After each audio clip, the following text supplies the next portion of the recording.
Hi there YouTube. Yeah, just a little bit of a write up on a case which I just recently bought from Ridermelt, which is her.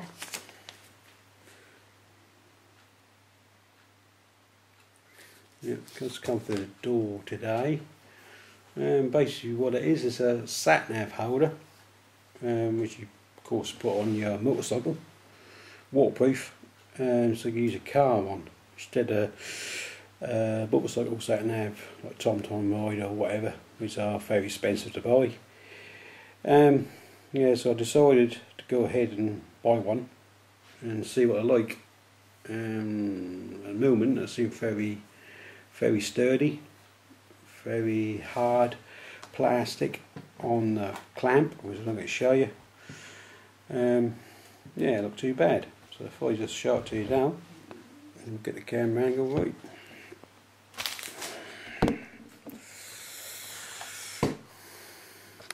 Right, here we are.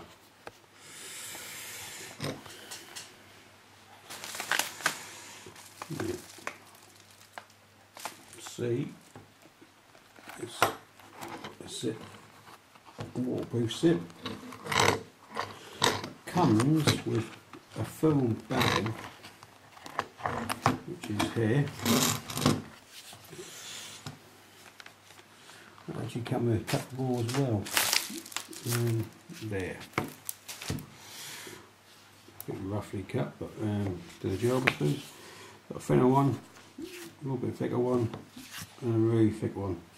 All different for different design for the thickness of different sat-navs. So you can put them in your case. Well, in my case, this is the clamp, which is not metal, hard plastic, but look pretty sturdy. It's got a sort of knuckle, so you can move it. See that? Yeah. Move what angle you want. This is version 2 of these cases, which was basically got, you can see there, a little screw, and I was told that the early ones can come undone. So basically unscrew it, unclip,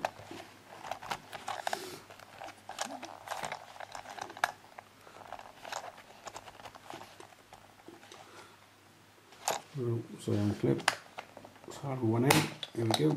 So you can see that's a nice secure clip. Yeah, so basically clip into there.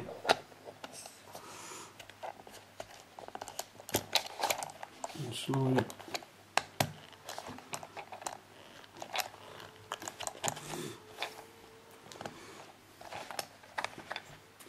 And you put your screw in to stop it from sliding out. A little bit will slide up too much, hard true, because it's a very good clip. Just wind the clamp in and can move around.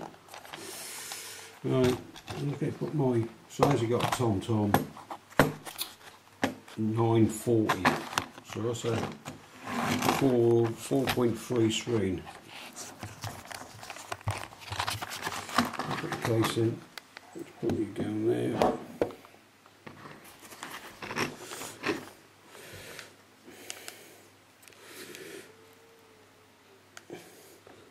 Like the picture, and zip it.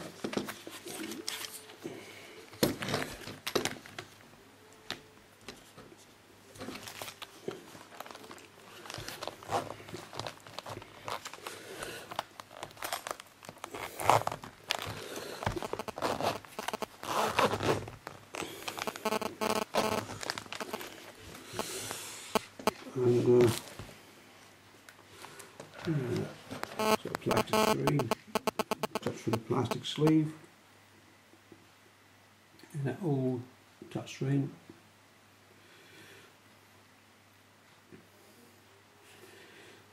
So that'll work. Yeah, that could come with a spare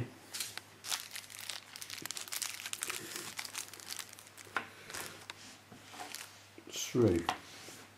If you ever lose one, there's a spare one there for you. There's a nice little tip. And you see, it's completely sealed. As far as there's enough water, well, I say it's waterproof, so you'll see. But at the bottom, it's been cut out purposely so you can put a power lead for it, to your tom-tom, and connect it to your battery. So it's basically ready to go. So yeah, it's not too bad. Don't want too much money either really, because that was all together.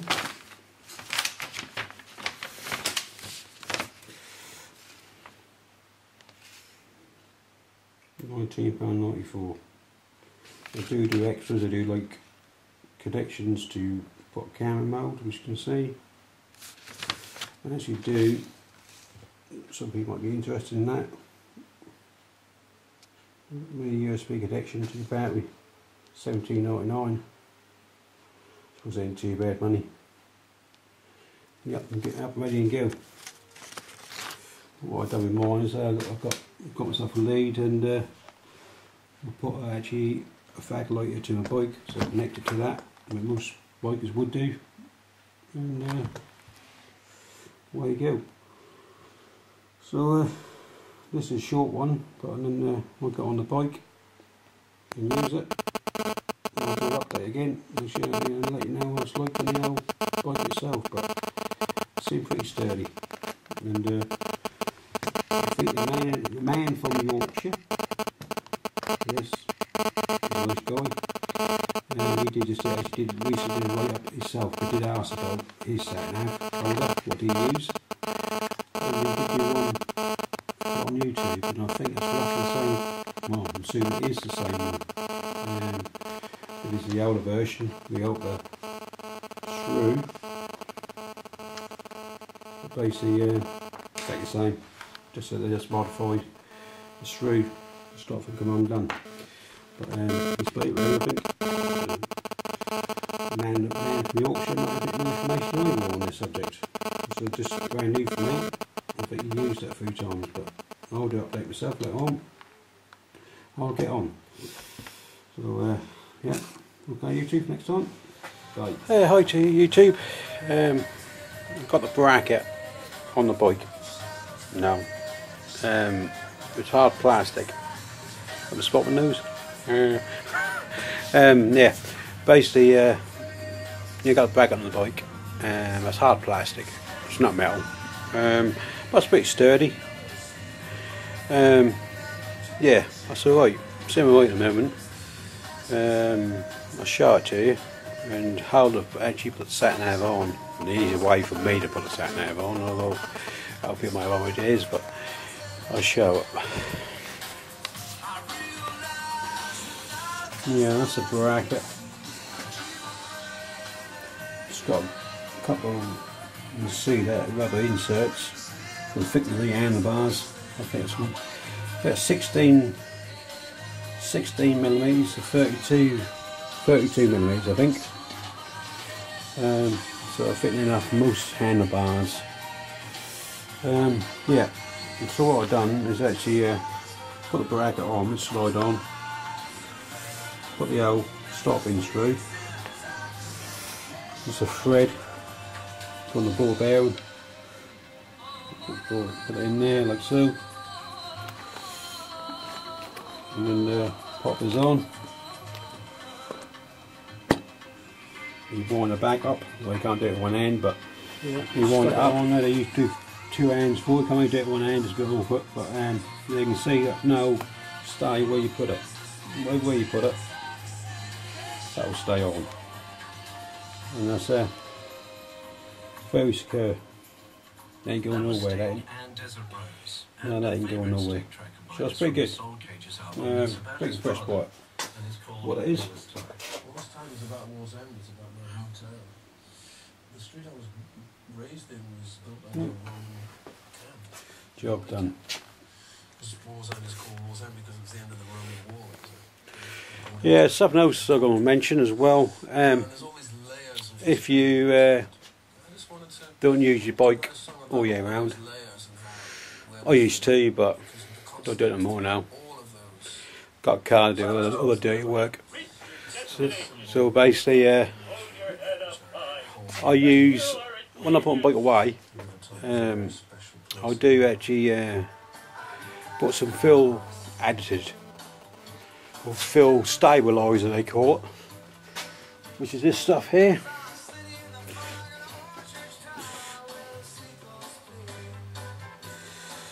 Yeah, there's a lot on the market, but that way you stabilise your fill and it actually clean your carbs and your tank out and base everything really. It's good for your engine, but I mainly bought it for stability of the fill. A lot of people will probably know, if you leave your vehicle for a very long period of time, the petrol can separate. If it does separate, of course that's a change of water, and water, metal, rust, plus it'll do your carbs any good, because that'll gum up inside and end up splitting the carbs and cleaning them up, or injections. You need injection clean to clean it out. So that's stuff I use, and it's been alright since I've been using it. Before it was a gum up, but now it ain't too bad. Yeah, that's what I do. That's what I do every year now. A lot of people change the oil before I put it away for the winter months, but I don't. Gotta admit, I do it in the summer months, just for the summer getting myself. But that's what they do as well. And just, of course, try to get your tyres off the ground, so you don't get any flat spots. If you leave it stationary, but if you can't get it off the ground completely, like I can't, because I've got centre stand, but the front is actually sitting on the ground, people will recommend to put a bit of wood or even a little bit of old carpet underneath your front tyres, so they don't. Once you got a concrete floor, because they get the cold in, so they tyres don't get as cold. I would do on a bit of wood or a bit of carpet, and yeah, that's about it really. But oh yeah, of course, clean it. Yeah, basically they recommend give a good clean, good polish, wax it. Put whatever you want to put on there. So a lot of people WD-40 all around the engine, stop it from corroding up. What I use is Scotch oil, FS 365. The code number is there. It is.